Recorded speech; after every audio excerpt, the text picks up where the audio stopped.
değerli arkadaşlar. Şimdi söz sırası sizde.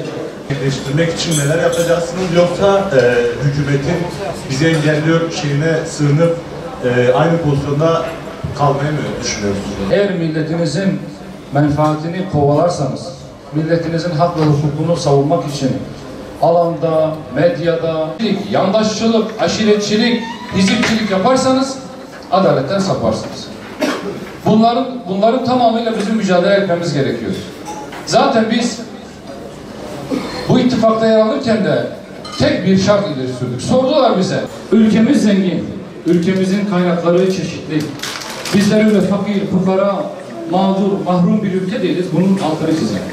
Ama bu ülkede biz fırsat eşitliğini henüz tam manasıyla sağlayabilmiş değiliz. Bir gencimiz okul okuduğunda, okuduğu okulun aldığı formasyonun gereği olarak kendi hayatını kazanabileceği, kendi ideallerini gerçekleştirebileceği bir geleceği eğer tahayyül edemiyorsa, bu devletin sorunudur. Bunu çözmesi gereken devletin kendisidir.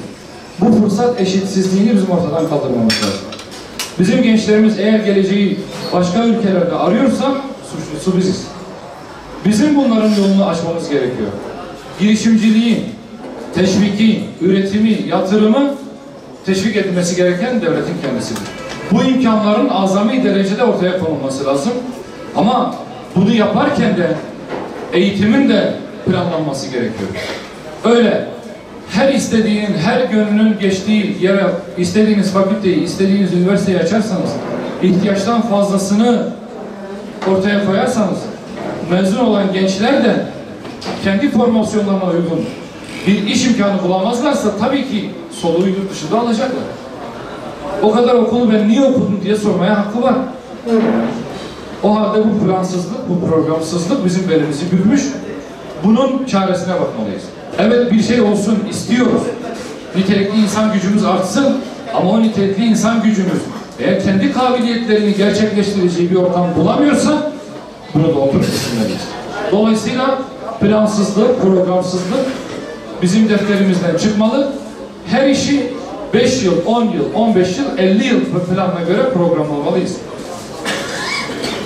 Her şeyin başı plan, program, ama ondan da en önemli, daha önemlisi fırsat eşitliğini sağlaması. Eğer gençlerimiz kendisine fırsat eşitliği sağlandığı hissini bulabilirse soluğu yurt dışında almaz.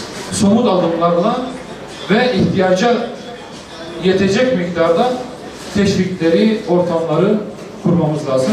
Bunun için de bu işin paydaşlarını bulup bilim insanlarıyla, sektör temsilcileriyle bir araya gelip bunu yapmamız gerekiyor.